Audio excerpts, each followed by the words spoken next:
네, 자, 그러면 4교시 진행하도록 하겠습니다. 787페이지 4번입니다. 4번. 787페이지 4번.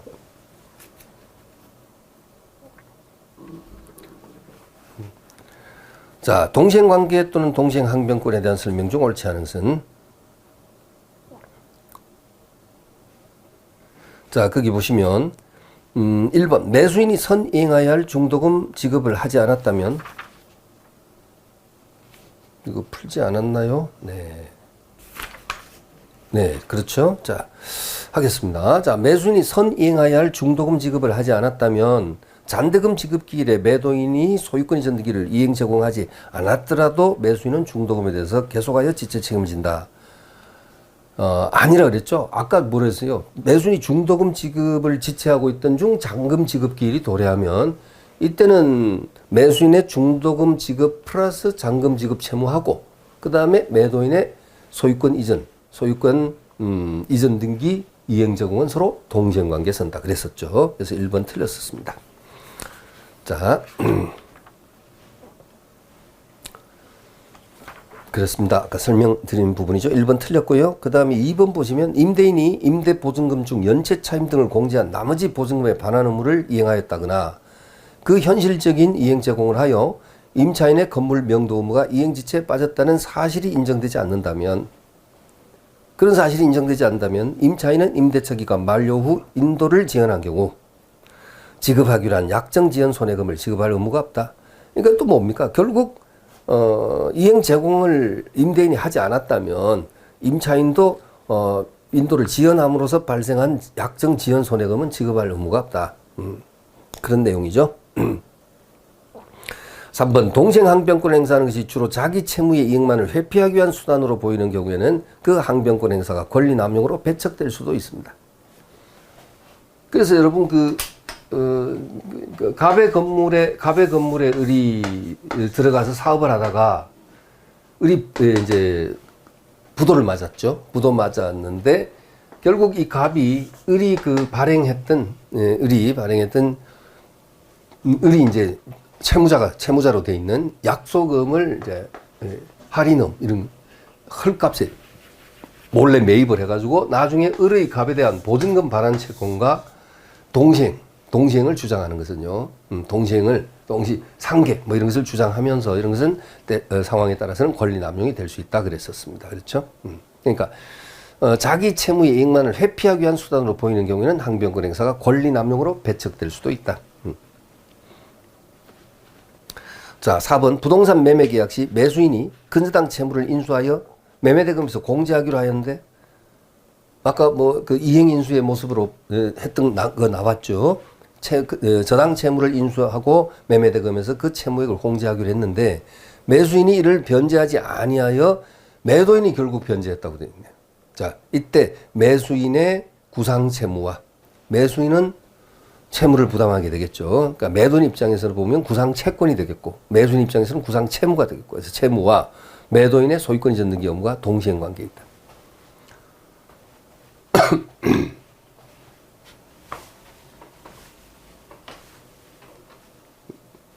그렇습니다. 아까 그 이행인수 나왔던 그러니까 매도인 그 다음에 이제 요 A라 그러죠. 뭐 A를 뭐 저당 채권자 을이 뭐 했습니까? 매수인. 저당 채무를 자기가 이제 매수하고 매매 대금은 채무액을 공제한 나머지 대금만 지급하기로 이렇게 했는데 결국 이 을이 그 약속을 깨트리니까 갑이 어떻게 했죠? 갑이 결국은 변제를 했단 말이죠. 저당 채무를 불을 껐다는 얘기예요. 자, 이렇게 되었을 때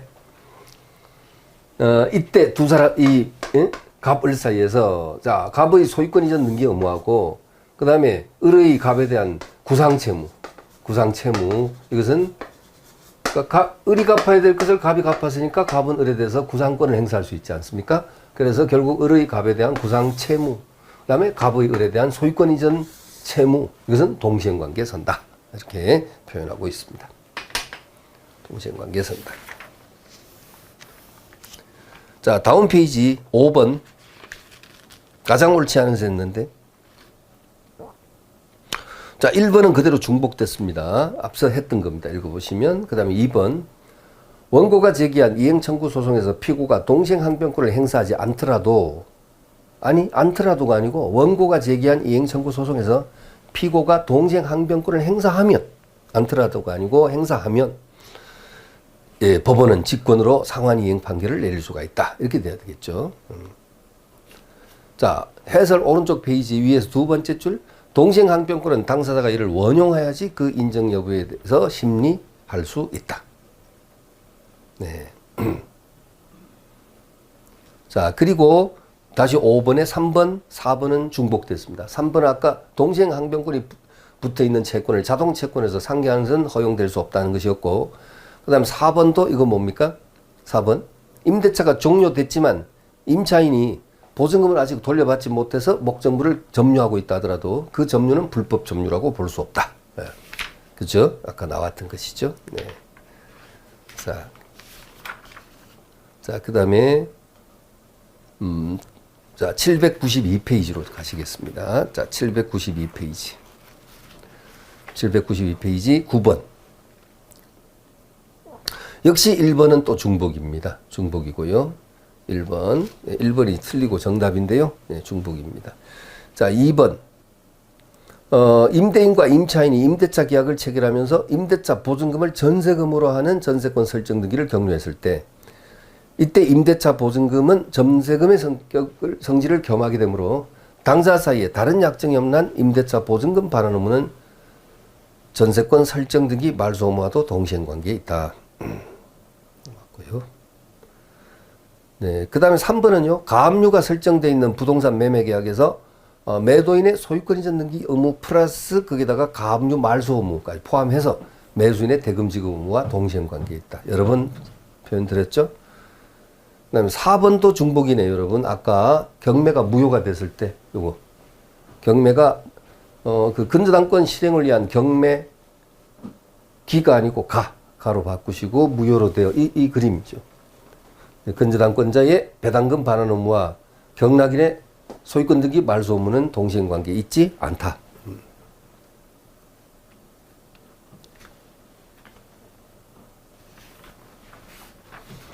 네, 자, 794페이지, 자, 2번. 계약의 효력에 관한 설명으로 가장 옳지 않은 것은 1번. 우리 민법 537조가 정한 채무자 위험 부담주의는 강행 규정이 아니므로 이와 다른 약정이 있으면 그에 따른다. 위험 부담. 우리가 목적에 불능하면 원시적 불능과 후발적 불능으로 나누어지죠. 불능했을 때. 원시적 불능과 후발적 불능으로 나누어지죠. 네. 자, 원시적 불능은 당연 무효고, 당연 무효. 계약 체결상의 과실 문제가 나타날 수 있다. 그래서 민법 535조의 계약 체결상의 과실 문제가 나타날 수 있다. 그렇습니다. 자, 후발적 불능은 채무자에게 귀책 사유에 있는 후발적 불능인 이행 불능과 귀책 사유 없는 후발적 불능인 위험 부담으로 나누어진다. 그죠? 뭐 이행 불능은 여러분 잘 아시는 것이고, 네, 갑하구라고 매매 계약을 했고, 뭐 한두 번 나온 게 아니죠, 이건. 응? 갑이 일로부터 중동까지 지급 받아놓고, 받아놓고 병에게 이중 매도하고 이쪽으로 등기를 넘겨버리는 바람에 갑을 사이에 매매 계약은 이행불능이 됐다. 이때 을은 갑을 상대로 해서 채무불이행을 이유로 해서, 즉 계약을 해지하고 손해배상 청구를 할 수 있다. 손배분. 이 손해배상 청구의 배상의 원칙은 전보배상이다. 그죠? 원칙은. 자, 이것이 이행불능이고요. 갑에게 귀책사유 있는 경우죠. 위험부담은, 이번에 위험부담은 갑하고라고 매매계약을 체결한 이후, 후발적 불능이니까 이전이 아니고 이후겠죠. 당연히. 이후.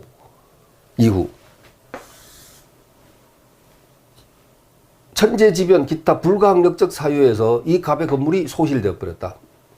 미국 같은 경우에는 뭐 산불이 그 참 끊임없이 산불이 발생. 그 뭐 유명 뭡니까 영화 배우 그 흑인 배우 이름이 잘 기억이 안 나네요. 그 저택 그냥 잿더미 됐다고 하죠.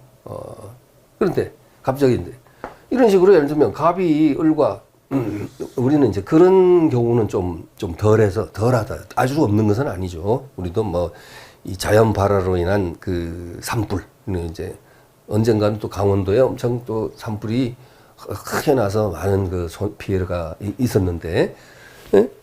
좀 덜해서 그나마 다행인데, 여하튼 그런 사건이 터졌다 하자고요. 그건 불가항력이죠. 자연 발화다. 뭐 원인 모른다.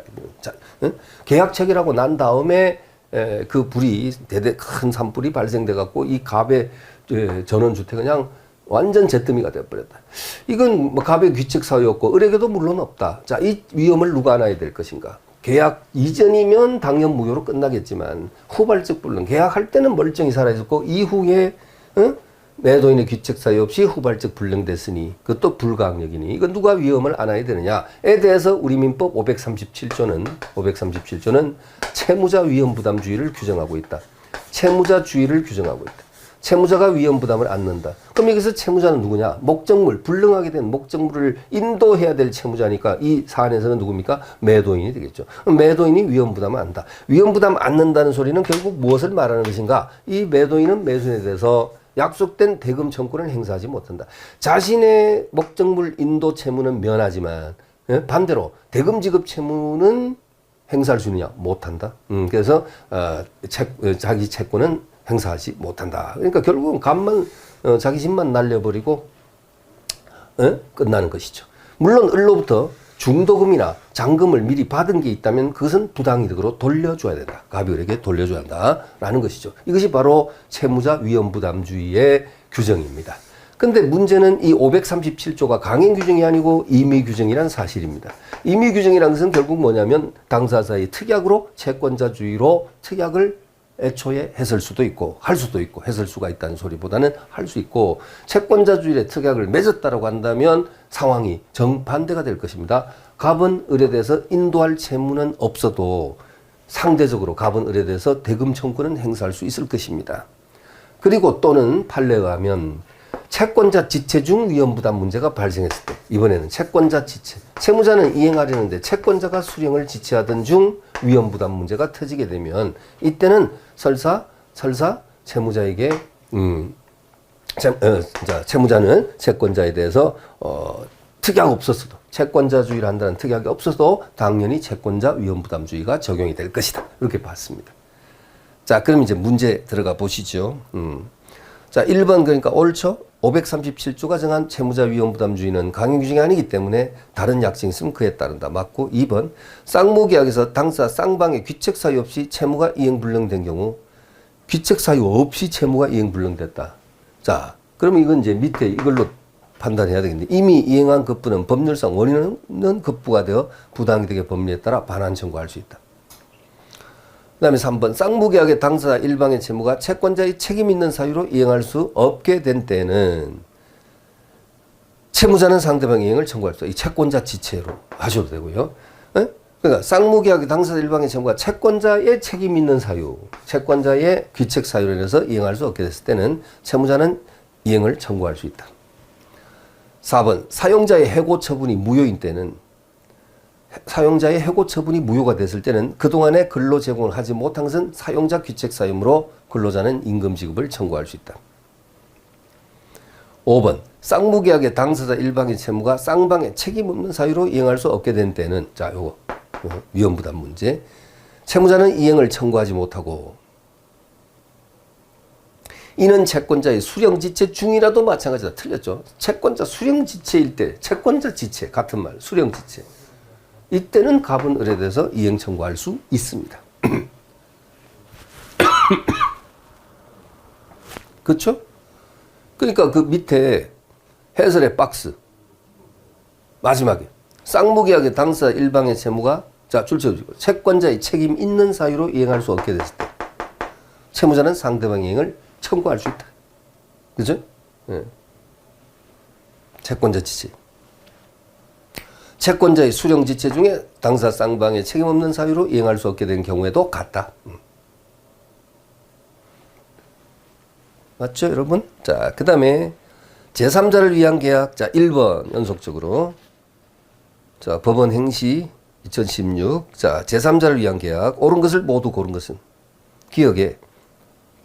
근데 보니까 이제 법원 행시 문제의 스타일하고, 그다음 이제 여러분의 그 사무관 승진 시험 문제 스타일 포함해서 이제 뭐 능력 시험, 네, 능력 시험 이렇게 법무사 이렇게 포함해서 법원 행시하고는 약간 좀 출제 뭐랄까요, 스타일이 조금 대립되는 것 같아요. 다른 것 같아요. 그렇습니다. 법원 행시만 따로 좀 스타일이 좀 독특한 것 같습니다. 물론 까다롭고요. 까다롭고 뭐 법무사도 가끔 법원 행시 스타일을 좀 다른 경우도 있지만, 그래도 법무사 문제는 사무관 승진 시험 문제와 스타일이 그쪽으로 좀 그래도 가까운 것 같아요. 법무사는 법원 행시만 좀 스타일이 독특합니다.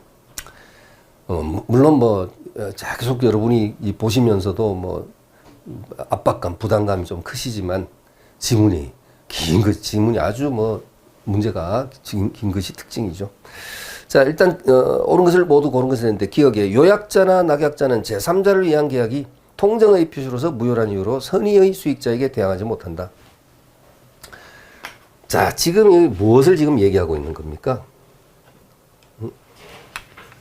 자, 이거 좀 지우겠습니다. 지워버리고.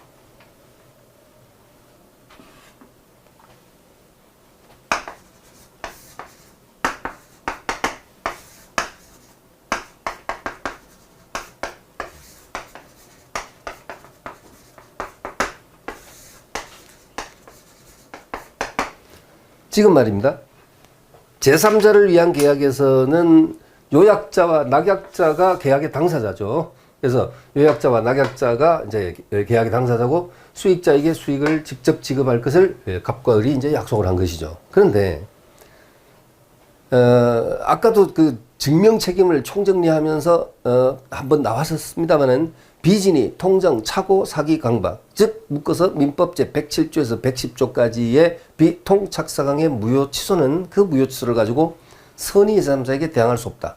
그렇지 않습니까? 근데 그때 선의 제3자에게 대항할 수 없다라고 할 때 그 제3자 개념은 특히 그 중에 하나만 뽑아서 말하겠습니다. 통정의 표시가 가장 늘상 거론되는 게 비통착사강 중에 통정이 제3자 개념에서 늘 물어보는 부분이니까 통정만 갖고 얘기할게요. 비진이, 착오, 사기, 강박 다 마찬가지지만 통정 가지고 얘기하겠습니다. 108조 가지고. 자, 통정의 표시의 무효를 가지고 선의 제3자에게 대항할 수 없다 할 때 그때 제3자 개념은 통정의 표시를 기초로 하여 새로운 이해관계를 맺은 자, 새로운 이해관계를 맺은 자라야 된 제3자의 개념에 들어간다. 그 자가 물론 몰랐다면 선이고 알았다면 악의가 되겠지만은 어쨌든 제3자 개념이란 것이 보통의 민법상의 당사자 이외의 모든 자를 일컬어 제3자라 하는 것과 확연히 차이가 있다라는 것이었습니다. 총칙 때 분명히 여러분에게 강조드렸어요. 다시 한번 말씀드리면 통정의 표시의 무효를 가지고 선의 제3자에게 대항할 수 없다 할 때 그때 제3자 개념은 통정의 표시를 기초로 하여 새로운 이해관계를 맺은 자라고 나와야 돼요. 새로운. 그러면 제3자를 위한 계약에서 요약자, 낙약자, 수익자 할 때 이 수익자가 과연 그 108조 2항에서 말하는 제3자에 해당되느냐 하는 그 지문이에요. 지금 이 지문이 108조 2항에서 말하는 그 제3자에 해당되느냐 하는 것인데 제3자에 해당되지 않습니다. 왜냐하면 통정의 표시를 비록 요약자와 낙약자 사이에 제3자를 위한 계약이 통정의 표시로 이루어졌다 하더라도 수익자는요. 통정의 표시를 기초로 해서 새로운 이해관계를 맺은 자에 해당이 안 된다고요. 그 소리는 뭐냐면 어차피 제3자를 위한 계약이란 것이 누구를 위한 계약이에요? 수익자라는 이 병을 위한 계약이라는 게 애초에 바탕이 되는 거지. 수익자라는 개념이 없는 제3자를 위한 계약은 없다. 수익자라는 개념이 없는 요약자, 낙약자는 표현할 수가 없다. 무슨 얘기인지 아시겠죠? 그러니까 얘는 뭐냐면 이 수익자는요. 제3자를 위한 계약에서 수익자는 애초에 요약자, 낙약자, 이게 제3자를 위한 계약에서 애초에 이해관계에 얽혀 있는 자입니다. 근데 오해는 하지 마십시오. 제3자를 위한 계약에서의 계약의 당사자는 요약자와 낙약자뿐이지 수익자는 계약의 당사자 아닙니다. 그러니까 만약에 계약에 해제, 해지 사유가 생겨도 해제, 해지, 취소 사유가 생겨도 요약자나 낙약자가 그것을 행사할 수 있을 뿐이지 수익자가 해제권, 해지권, 취소권 등은 결코 행사하지 못합니다. 왜? 계약의 당사자는 아니니까. 계약의 당사자는 아니지만 어쨌든 108조 2항에서 말하는 제3자 개념에는 결코 해당되지 않는다. 자, 왜냐하면 이렇게 강조드린 이유가 또 계속 반복될 가능성이 있기 때문이죠. 이 지문이. 그래서 기억은 틀렸습니다. 다시 읽어볼게요. 요약자나 낙약자는 제3자를 위한 계약이 통정의 표시로서 무효라는 이유로 선의의 수익자에게 대항하지 못한다. 108조 2항에서 말하는 제3자 아닙니다. 그러니까 틀렸습니다. 그 다음 니은에 당사자 일방이 계약을 해지한 때는 각 당사자는 상대방에 대해서 원상회복 의무가 있으나 제3자 권리를 해하지 못한다고 할 때 제3자를 위한 계약에서의 제3자는 여기 제3자에 해당되지 않는다. 이건 또 무슨 소리냐면 이건 548조. 여러분 조문을 암기해야 되는 것은 아니지만 548조 규정에 보면 자 해제의 소급표는 제3자 권리를 해하지 못한다. 자, 제3자의 권리를 해하지 못한다. 라는 규정입니다. 자, 좀 줄여 쓰겠습니다. 해하지 못한다. 그러면 여기에서의 제3자 개념은 또 다른 거예요, 여러분. 자, 해제는 소급표가 있어 없어요? 해지는 소급표가 없어도 해제는 소급표가 있죠. 근데 그 해제 소급표가 있어도 제3자 권리를 해하지 못한다. 그때 이 말하는 이 제3자는 또 어떤 개념이냐 이겁니다. 그래서 두 가지로 나눠야 돼요. 해제 전 물권을 취득한 물권 중에 권리 중에 물권으로 예를 들면 좋겠죠. 물권을 취득한 제3자가 있고요. 그다음 또 하나가 뭐냐면 해제 후 물권을 취득한 선의의 제3자가 있어. 선의의 제3자. 자, 이렇게. 그러면 해제 전 물권을 취득한 제3자는 그림을 잠깐 보면요. 갑이 을과 매매 계약을 했어요. 그리고 갑은 을을 믿고 등기를 먼저 넘겨줬어. 이게 이제 화근이죠. 이전 등기를 먼저 넘겨줬어. 을이 원래 신용도도 좋고 믿음이 있다라는 소문이 있기 때문에 갑은 을을 그냥 믿고 등기를 먼저 넘겨줬는데 을이 등기를 넘겨받자마자 다시 병한테 팔아버렸어요. 팔고 이쪽으로 등기를 또 넘겼어요. 그런데 어떻게 됐다는 얘기가? 을은 끝끝내 갑한테 잔금을 안 치렀다. 잔금 치르지 않으니까 갑이 을을 상대로 해서 도저히 이제 기다릴 수가 없다. 뭐 했어요? 해제했어, 해제. 자, 보세요. 해제는 소급표가 있어 없어요? 있어요. 소급표 있다, 맞죠? 그래서 해제는 소급표가 있는데 이 해제의 소급표는 제3자 권리를 해하지 못한다 할 때 1번 이 사례가 뭐냐? 해제 전 물권을 취득한 제3자. 누구? 병. 그대로 보호된다. 자, 보세요. 순서가 해제 전 물권을 취득했어요. 해제 후 물권을 취득했어요. 해제 전이죠. 응? 해제 전. 그쵸? 제가 번호를 붙여보면 이쪽으로 먼저 등기가 먼저 되고 그 다음에 을이 갑한테 이제 잔금 안 치른다는 것을 이유로 해서 갑으로부터 해제를 당한 거 아니에요. 그러니까 해제 전 물권을 취득했단 말이에요. 자, 그대로 보호됩니다. 그럼 이제 밑에 그림을 보시면요. 해제 후 물권을 취득한 선의 제3자는 이건 어떻게 된 거예요? 자, 갑을이 매매 계약을 했어요. 계약을 했고, 을을 믿고 등기를 넘겨줬어요. 등기를 넘겨줬는데, 을이 잔금을 안 치르니까, 약속된 날 잔금을 자꾸 차일피하니까, 갑이 을을 상대로 해서 해제를 했습니다. 자, 해제를 하니까 을이 어떻게 했어요? 을이, 내가 잔금 좀 늦게 주기로 했으니 해제를 건다고 에이 몰라 팔아버리지 뭐. 을이 그런 거예요. 에이 몰라 팔아버리지. 그럼 병한테. 왜냐? 등기는 자기 앞으로 돼 있으니까 병한테 팔아버렸단 말이에요. 그러니까 병이 을의 등기를 믿고 그대로 샀단 말이죠. 자, 이건 선의의 제3자. 그죠? 이런 선의의 제3자란 용어가 나오죠. 그러니까 을의 등기를 믿고 산자 말이죠. 이런 경우는 과연 이 병이 보호되느냐? 라고 한다면 여러분 순서가 어떻게 돼요? 밑에 그 순서가 어떻게 돼요? 해제 후 물권을 취득한 이때는 선의 제3자로 돼야 됩니다. 선의가 들어가야 되는데 보세요. 해제가 먼저 됐잖아요. 등기 넘겨줬는데 잔금 안 치르니까 해제했잖아. 해제. 해제하니까 을이 거기에 앙심을 품고 병한테 팔아버렸죠. 자, 이쪽으로 서리3자에게 등기를 넘겨버렸죠. 그죠? 이렇게. 자, 해제가 먼저 되고 등기가 된 거예요. 그랬을 때 이 병은 뭐냐면 해제 소급표는 제3자 권리를 해하지 못한다 할 때 제3자에 해당이 된단 말이죠. 그래서 요 그림 요 두 개를 여러분이 잘 이해를 해 두셔야 돼요. 지금 보니까 유달리 이 해제에서 이 제3자의 개념 있잖아요. 이거 548조를 가지고 출제를 계속 하고 있네요. 지문 보면 계속 반복되고 있어요. 그래서 잘 이해해 주셔야 될 것 같습니다. 자, 그러면은 자, 니은 보세요. 니은. 한 문제하는데 뭐 시간이 뭐 엄청 걸립니다만은 방법이 없네요. 당사자 일방이 계약을 해지한 때는 각 당사자는 상대방에 대해서 원상 회복 의무가 있으나 왜? 소급표가 있으니까. 제3자 권리를 해하지 못한다고 할 때 이 제3자를 위한 계약에서의 제3자는 여기 제3자하고는 관계가 없다.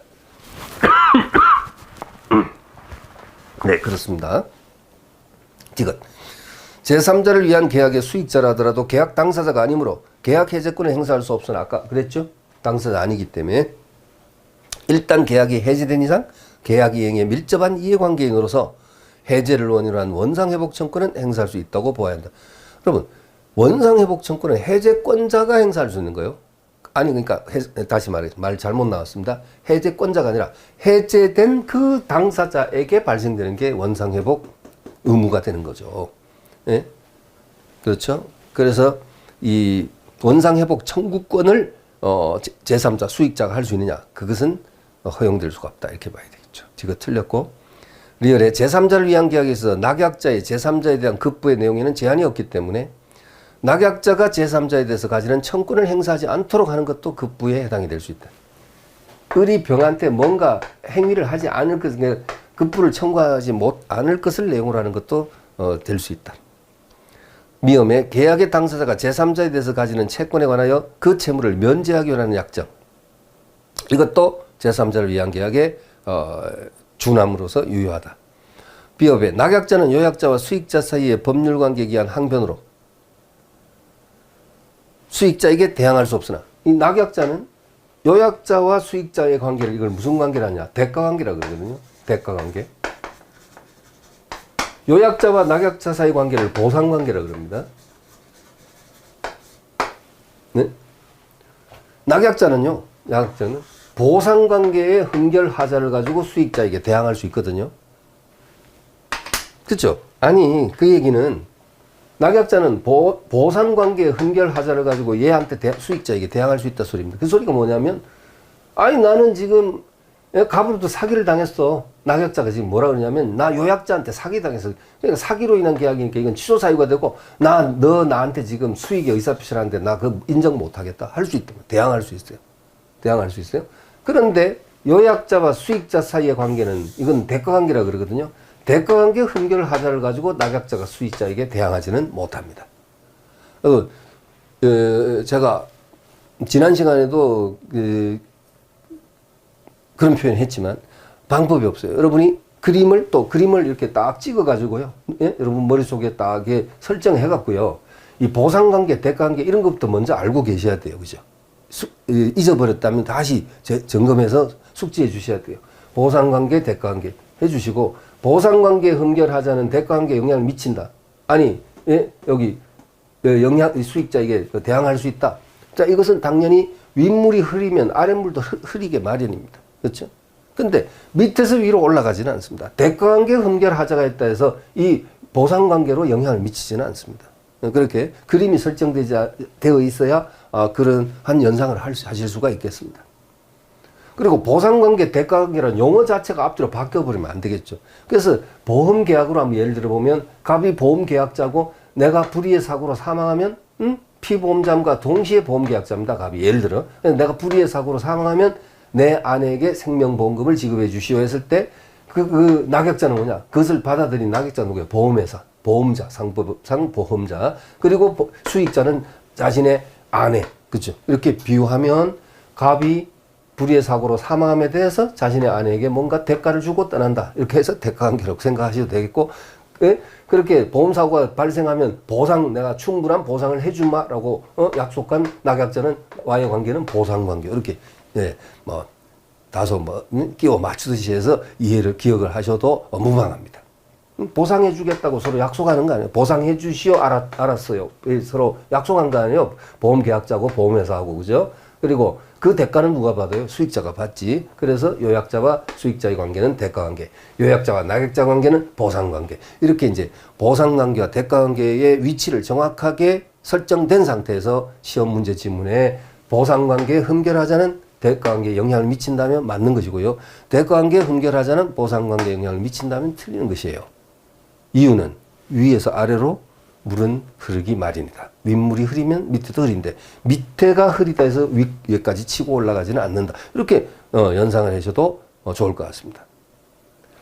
자, 그만하겠습니다. 자, 그 다음에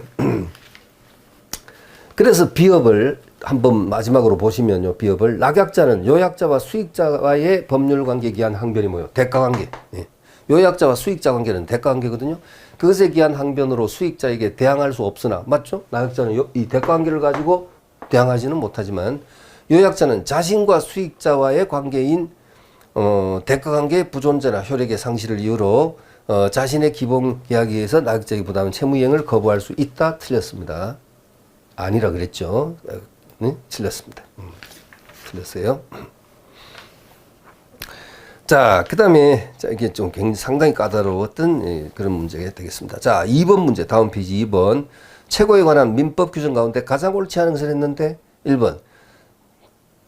제3자가 채무자와 채무인수 계약을 체결한 경우 제3자는 상당 기간을 정하여 승낙 여부의 확답을 채권자에게 최고할 수 있고, 채권자가 그 기간 내 확답을 발송하지 아니한 때는 거절항소로다. 우리 아까 발신주의 복습했죠, 여러분? 발신주의. 이거 아까 뭐였습니까? 이제 채권, 채무자 이런 이제 자꾸 여러 번 했으니까 안 쓸게요. 자, 채권자의, 자, 이렇게만 하자고요. 채권자의 채무 인수자에 대한 승낙의 확답. 무슨 주의? 발신주의. 면책적 채무인수에서 면책적 채무인수는 채권자의 뭐가 필요하다? 승낙이 필요하다. 그래서 채권자의 채무 인수자에 대한 승낙의 통지. 무슨 주의? 발신주의. 근데 이렇게 해서 발신주의인데, 지금 이제, 그건 발신주의는 했던 거고, 이 지문은 뭐냐면, 제3자가 채무자와 채무인수 계약을 이게 채무자와 채무인수 계약을 체결했을 때, 이 제3자는 상당 기간을 정하여 승낙 여부의 확답을 채권자에게 최고할 수 있고, 채권자가 그 기간 내 확답을 발송하지 아니하면 거절한 것으로 본다. 자, 2번.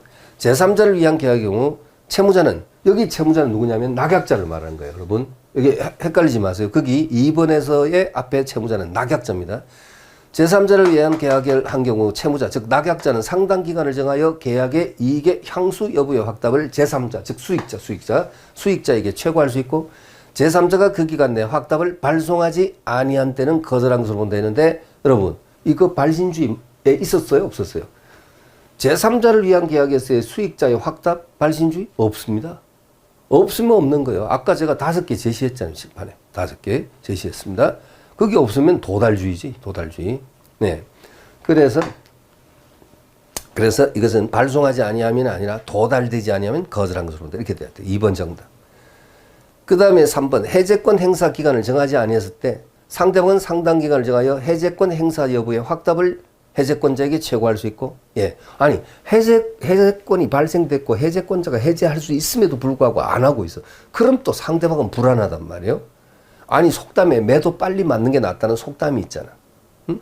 그래서 상대방이 해제권자에게 해제 왜 할 거냐, 말 거냐, 최고로 할 수 있단 말이에요. 상당 기간을 정해서 최고할 수 있고, 그 기간 내 해제 통지를 받지 못한다. 이거 발신주의 아니죠.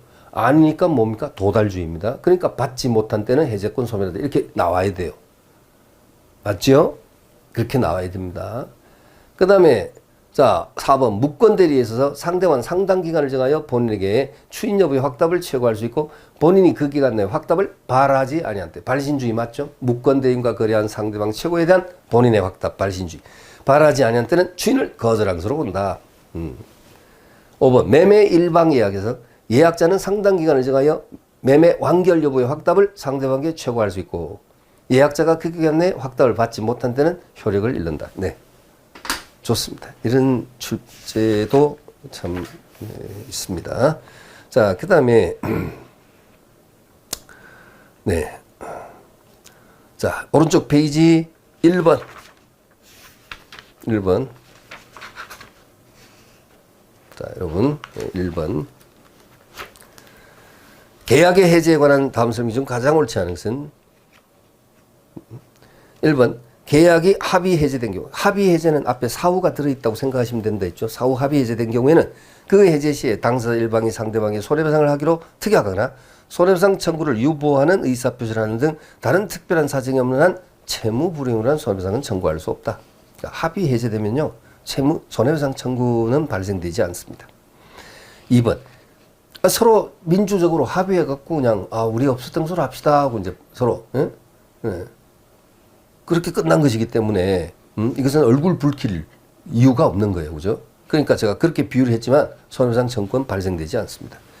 2번. 이행지체를 이유로 계약을 해지함에 있어서 그 전제 요건인 이행의 최고는 반드시 미리 일정 기간을 명시해서 최고해야 되는 것은 아니며 최고한 때로부터 상당 기간이 경과하면 해제권이 발생됩니다. 그 다음에 3번. 계약상 채무자가 계약을 이행하지 아니할 의사를 명백히 표시한 경우. 이것이 바로 뭐냐. 이행 거절의 의사를 명백히 표시한 경우에는 이것은 굳이 최고를 할 필요가 없습니다. 최고 없이 곧바로 해제할 수 있습니다. 그렇죠? 아니 나 도저히 나 중도금 못 치르겠다. 계약은 내가 했지만 중도금 나 치를 자신이 없다. 미리 매수인이 이행 거절의 의사를 명백히 표시한 경우 이런 경우 매도인은 최고를 요하느냐? 요하지 않습니다. 그래서 자, 채권자는 신의성실의 원칙상 이행기 전에 자, 뭐 없이라고 되어 있어요? 이행의 최고 없이 채무자의 이행 거절을 이유로 계약을 해지할 수 있다라고 되어 있는데 없다 해서 틀렸습니다. 자, 여기서 포인트는 최고할 필요 없다는 거죠. 그 다음 4번. 매매계약에서 매수인이 중도금을 약정한 일자에 지급하지 않아야 하면 그 계약을 무효로 한다는 특약이 있을 때 매수인이 약정대로 중도금을 지급하지 아니하면 그 불이행 자체로서 계약은 그 일자에 자동적으로 해제된 것으로 본다. 그런데 말이죠. 이 4번하고 5번을 두 개를 딱 묶어서 비교라고 써두셔야 돼요. 그러니까 4번과 5번의 차이가 뭐냐면 4번은 중도금을 제때 약정된 일자에 지급하지 않으면 그 계약을 무효로 한다는 특약을 붙였다면 그런데 그 중도금을 지급하지 않는다는 그 불이행이 발생되면요. 계약은 자동 해제되는 것으로 보는데 비슷하지만 5번은 뭐냐면 매수인이 잔대금 지급기일까지 잔금을 지급하지 못하면 그 계약이 자동적으로 해제된다는 취지의 약정이 있더라도 이건 중도금이 아니고 잔금이에요. 매도인이 잔대금 지급기일에 밑줄 소유권 이전 등기 의무에 관한 이행 제공을 하여 매수인을 뭐에 빠뜨려야 돼? 이행지체에 빠뜨리게 했을 때 이때 해제가 되는 것으로 보는 거예요. 아니 지금 그 두 개가 뭐 똑같은 거 아닙니까? 아니에요. 완전히 달라요. 4번은요. 중도금을 제때 지급하지 않으면 계약을 무효로 하겠다라는 약정, 특약을 처음부터 붙였다면 중도금 지급기를 경고하면 바로 자동 해제되는 것으로 본다 이 말이죠. 그런데 비슷하지만 잔금을 약속 날짜에 지급하지 않으면 그 계약이 자동적으로 해제된다는 취지의 약정이 있다 하더라도 만약에 잔금을 약정기일에 지급하지 않는 즉 이행지체가 발생되면 매도인이 뭐 해야 된다고요? 등기서류 이행 제공이라는 것을 해야 된다. 해서 매수인을 이행지체, 수령지체에 빠뜨려야 돼. 그래야지 뭐가 됩니까? 자동 해제되는 것으로 봐야 된다. 본다는 거죠. 그러니까 양자가 확연히 차이가 난다는 거죠. 그래서 여러분, 자, 다음 페이지에 그래서 뭐 정답은 물론 뭐 3번이었어. 4번, 5번하고 관계 없어요. 3번이 답이었는데 아까 798페이지 다음 페이지 넘겨보면 그 해설이 이렇게 나와 있는데요. 해설에서 4번, 5번 이것을 이제 여러분 역시 묶어서 비교해 주셔야 됩니다. 비교. 네, 비교하시죠. 자, 799페이지. 자, 오른쪽 페이지 제일 밑에 3번. 자, 1번 보세요. 부동산 매매 계약에서 매수인이 잔대금 지급기일까지 대금을 지급하지 못하면 그 계약이 자동적으로 해제된다는 취지의 약정이 있는 경우 방금 했던 거. 매수인이 약정한 대로 잔대금을 지급하지 않으면 해제 의사표시를 요하지 않고 그 불이행 자체로서 계약은 그 일자에 자동 해지된 것으로 본다. 아니죠. 매도인이 뭐 해야 돼요? 등기서류 교부라는 이행 제공을 해야 된다. 이행 제공해서 해야 된다라고 했죠. 그래서 1번 틀렸고요.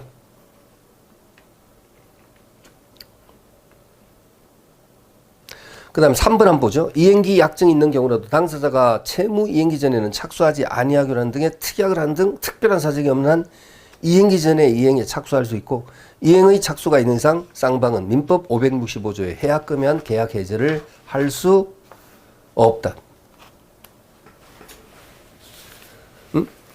이건 여러분 무슨 얘기입니까? 565조는 자 여러분 565조는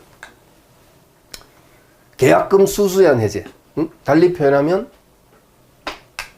해약금에 한 해제를 말하는 거죠. 565조. 자, 매매 계약했고, 자, 토지 1억짜리 토지 매매 계약했고, 뭐 관례상 일화를 계약금으로 치렀다 하자고요. 이쪽이 매도인, 이쪽 매수인이나 치고, 1,000만 원 계약금으로 치렀습니다. 자, 이렇게 됐을 때, 이 계약금 급부자는 교부자는 그것을 포기하고 계약을 해지할 수 있고 그것을 포기하고 계약을 해지할 수 있고 수령자는 그 배액을 상환함으로써 계약을 해지할 수 있다. 그죠? 이런 기능을 갖는 계약금을 해약금이라 하지 않습니까? 해약금. 그런데 이 해약금에 한 해제는 즉 급부자는 그것을 포기하고 수령자는 배액을 상환함으로써 계약을 해지할 수 있다는 이러한 해약금에 한 해제는 당사자 일방의 이행의 착수가 있기 전까지만 가능하다. 이행의 착수. 그 이행의 착수가 있기 전까지만 가능하다. 예를 들면 매수인이 중도금을 계약금에 플러스 중도금까지 이행했다. 그러면 매도인은 계약금 받은 계약금에 배액 돌려주고 해약금에 해지할 수 없습니다. 그리고 잠시 후에 또 나오겠지만 이 이행의 착수라는 것이 반드시 상대방을 의미하는 거 아닙니다. 자신의 이행 착수도 포함됩니다. 그 소리 뭐냐면 매수인이 매도인에게 계약금 1,000만 원 치르고 그 다음에 중도금을 치렀어요. 그래 놓고 안 되겠다. 나 이 땅 사면 안 되겠는데? 그럼 나 계약금만 포기하고 계약 해지하겠다. 안 됩니다. 자신의 매도인에 대한 뭐가 있었다고요? 중도금 지급이 있었다는 것은 이행 착수가 있었다. 이행 착수는 상대방의 이행 착수만을 의미하는 거 아니냐? 아니다 그랬어요. 자신의 이행 착수도 포함된다. 네? 그리고 이 계약금 수수에 의한 해제 또는 해약금에 의한 해제는 당사자 일방의 이행에 착수가 있기 전까지만 가능하다고 지금 계속 표현하고 있지 않습니까? 그런데 그 이행 착수라는 것이 본래 이행되기로 한 약정기일 이전에 한 것도 포함됩니까? 포함됩니다. 특별히 약속된 착수 이행기일에 이행하지 않으면 안 된다는 특별한 약정이 있는 경우를 제외하고는 그럴 경우를 제외하고는 그러니까 약정된 이행기일에 이행하기로 한다는 등의 특별한 약정이 있는 경우를 제외하고는 약속된 이행기일 이전에 이행할 수도 있고 그 이행도 결국 뭐가 되느냐면 이행 착수에 해당이 되겠고요. 더 이상 해약금엔 해제가 안 된다는 거예요. 이해하시죠?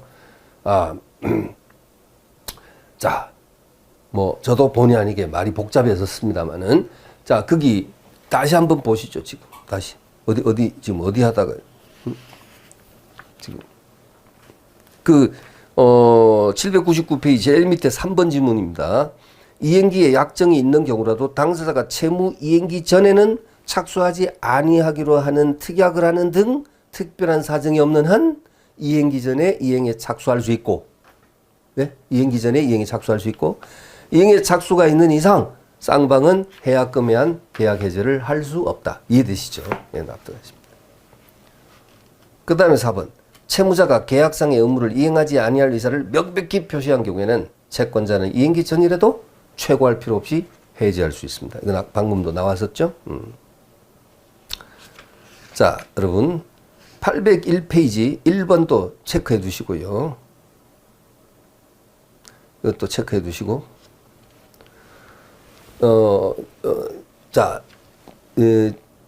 좀 중복된 걸 빼고 하겠습니다. 자, 1번 보겠습니다. 자, 1번은 뭐냐면 해제권 행사에 있어서 불가분성. 해제권은 행사와 소멸에 있어서 불가분성이 있어요. 불가분성이 있습니다. 이게 무슨 말입니까? 행사와 소멸에서 불가분성이 무슨 말이죠? 당사자 일방 또는 쌍방이 여러 사람이 있을 때, 당사자 일방 또는 쌍방이 여러 사람이 있을 때 해제권 행사는 전원으로부터 전원에 대해서 해야 된다. 라는 것이 행사에 있어서 불가분성이고, 당사자 일방 또는 쌍방이 여러 사람이 있을 때 한 사람에 대해서 해제권이 소멸하면 나머지 자에 대해서도 해제권이 소멸한다. 이게 소멸에서 불가분성인데 지금 1번은 행사에 있어서 불가분성입니다. 자, 읽어보겠습니다. 여러 사람이 공동 임대인으로서 임차인과 하나의 임대차 계약을 체결한 경우 공동 임대인 전원의 해지의 의사 표시에 따라 임대차 계약 전부를 해지한다. 이해되시죠? 이건 해지로 나왔지만 해제도 마찬가지. 해제와 해지의 불가분성 똑같아. 해제권 행사든 해지권 행사든 행사와 소멸에서 불가분성이 있다. 그 다음에 3번 보세요. 3번. 채무 불이행을 이유로 계약을 해지하려면 당해 채무가 계약의 목적 달성에서 필요 불가결하고 이를 이행하지 아니하면 계약의 목적이 달성되지 아니하여 채권자가 그 계약을 체결하지 아니하였을 것이라고 여겨질 정도의 주된 채무여야 한다. 그죠? 주된 채무가 이행되지 않았을 때 채무 불이행이 되고 해제 사유가 되는 것이지. 뭐죠, 여러분? 가게 봉투값 받는다고 서로 많이 다투는가 봐요, 그죠? 예, 다투는 경우가 있죠. 근데 어쨌든 그래서 소비자도 고객도 불편하고 그다음에 이제 동네 가게 주인도 힘들대요. 그것 때문에. 예, 왜냐하면 20원인가 50원 봉투값 받는다면 이렇게 굉장히 불쾌하게 이렇게 이제 하는 경우도 있기 때문에 그 동네 단골이 아는 사람들인데 그게 그렇다고 합니다. 근데 이 이야기가 왜 나왔어요? 네, 왜 나왔냐면 만약에 물건을 마트에서 이렇게 잔뜩 샀는데 봉투에 넣어달라니까 봉투값 따로 받는다니까 그게 불쾌해가지고 나 이 계약 해지하겠다. 예를 들면 다 산 것 다 취소하겠다. 과연 그것이 가능할 것인가? 사례가 조금 이제 좀 엉뚱한 사례를 제가 빗댔습니다만은 주된 채무의 이행이 채무 불이행이 됐을 때 이것이 사실상 해제 사유라고 봐야 되는 것이고 부수적 채무의 불이행은 특별한 경우가 아닌 한 해제 채무 불이행으로 보지 않는다는 거죠. 해제 사유로 볼 수 없다 이런 얘기죠. 그다음에 4번 지문 보시면요. 근데 그래서 포장 안 해준다고 하는 이 포장 의무, 그건 주된 의무가 아니죠. 물건 샀을 때. 근데 포장 의무가 주된 채무인 경우도 있죠. 그야말로 포장이사. 포장이사는 포장이 주된 채무 아닙니까? 그러니까 제대로 포장하지 않아서 중요한 물건들이 손상이 깨졌다. 그럼 이건 분명히 채무 불이행 될 수 있죠. 불완전 이행에 해당될 수 있죠. 완전 이행이 아니라 불완전 이행에 해당될 수 있죠. 손해배상 문제가 야기될 수 있다는 것이죠. 그렇죠. 자, 그 정도 하죠. 자, 여기서 포인트는 주된 채무여야 한다. 그 다음 4번.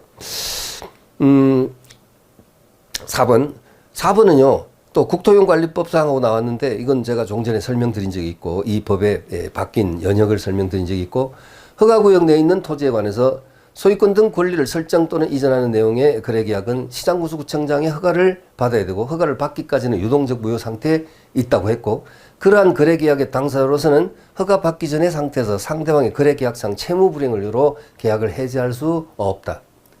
여러분, 제가 빨리 그냥 읽어버렸는데 이미 설명드린 거예요.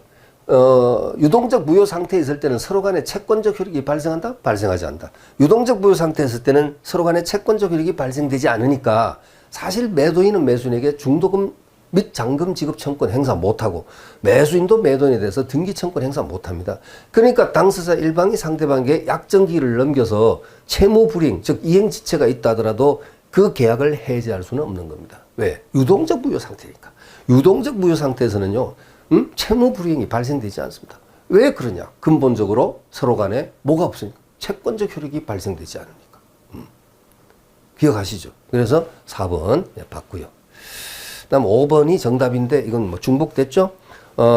매도인이 이행하지 아니할 의사를 명백히 표시했을 때 이때는 매수인은 최고 없이 계약을 해지할 수 있다. 그죠? 네, 그것인데 매수인은 소유권 이전 등기 의무 이행기일에 잔대금의 이행 제공을 하여야 해지할 수 있다. 그거 아닙니다. 이건 이행 제공 필요 없습니다. 매도인 측에서 이미 명백히 이행 거절의 의사를 표시했기 때문에. 자, 그렇죠. 그래서 여러분 802페이지 넘어가면요. 3번 문제 나오는데 제일 밑에 그것도 여러분 당연히 체크하셔야 되고요.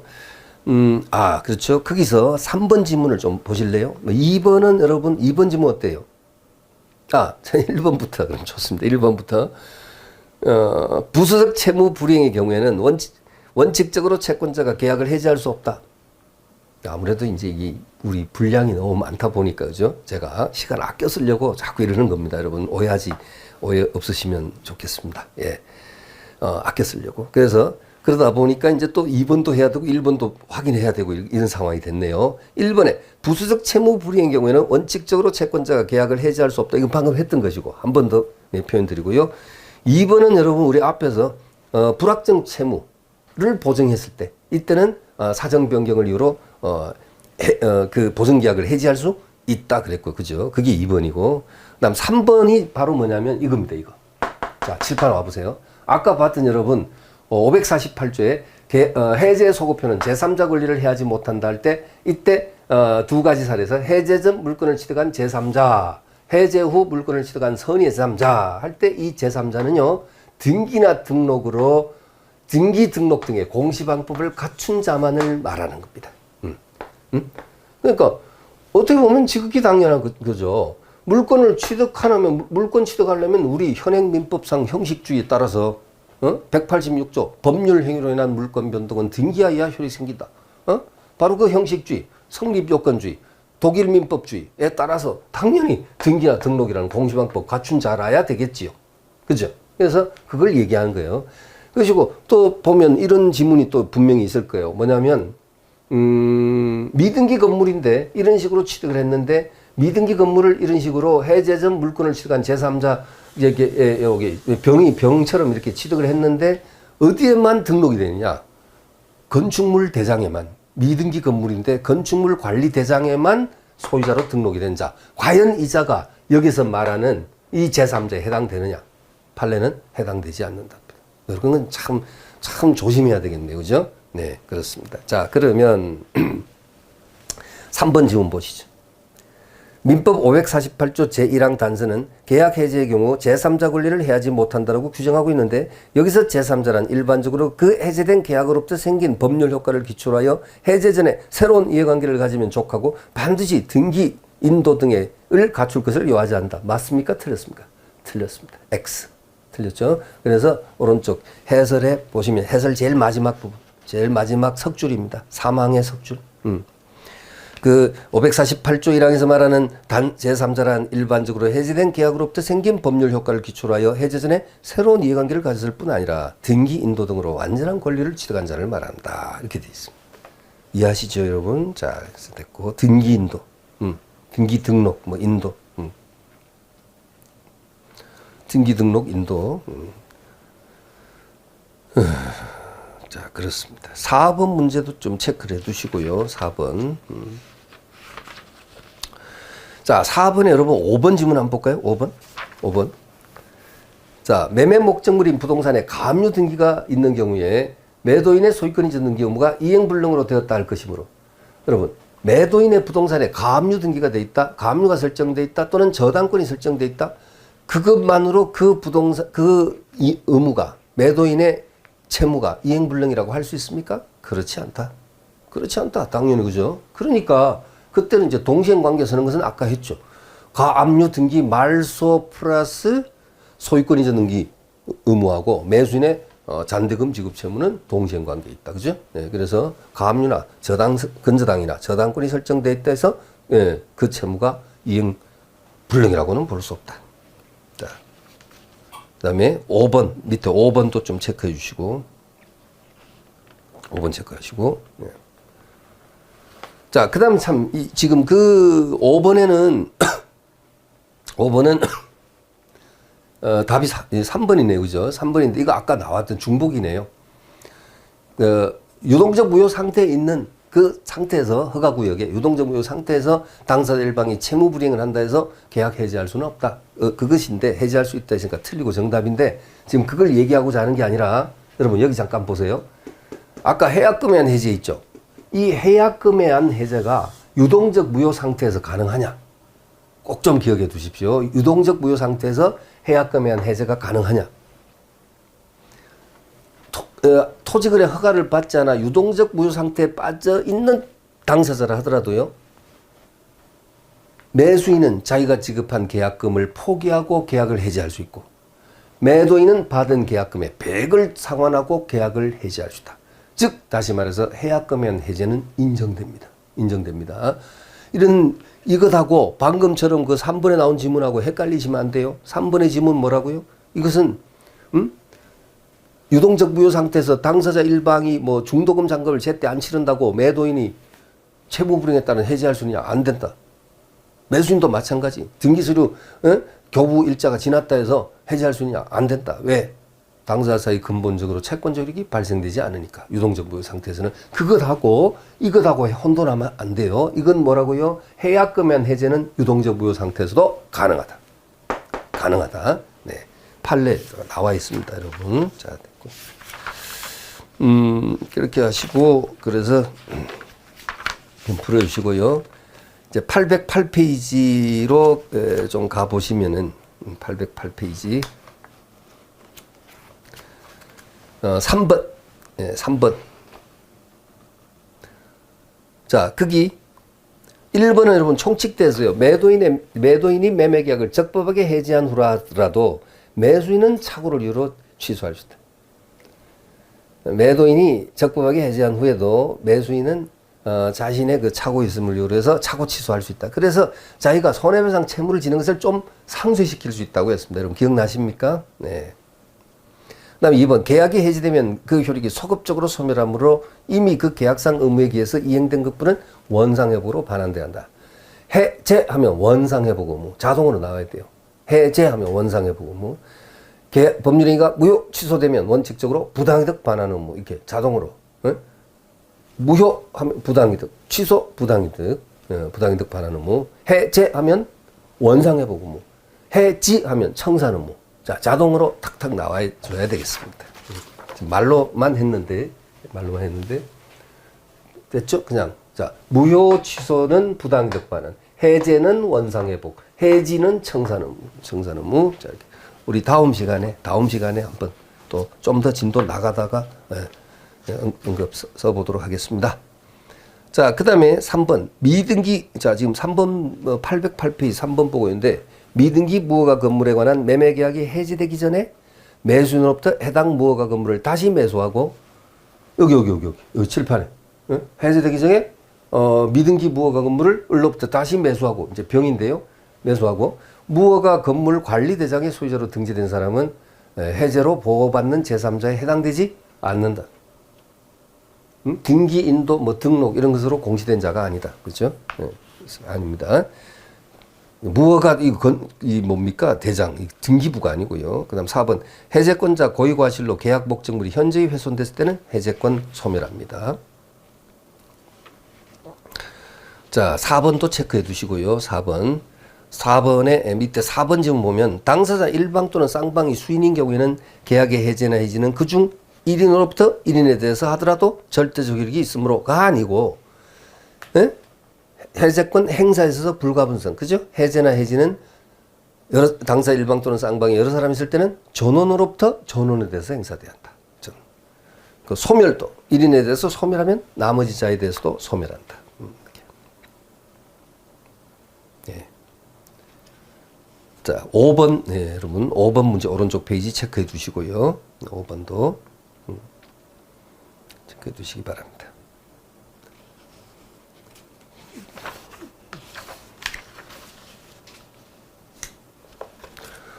그 5번에서 그 강조되는 그것은 2번 지문에서 계약 해제로 인한 원상회복은 부당이득 반환 성질을 가지고 그 반환 범위는 선의의 수익자는 받은 이익이 현존하는 한도. 이거 벌써 틀리는 겁니다. 악의의 수익자는 받은 이익에 이자를 붙이고 손해가 있으면 손해까지 배상한다. 이거 여러분 어디서 나왔죠?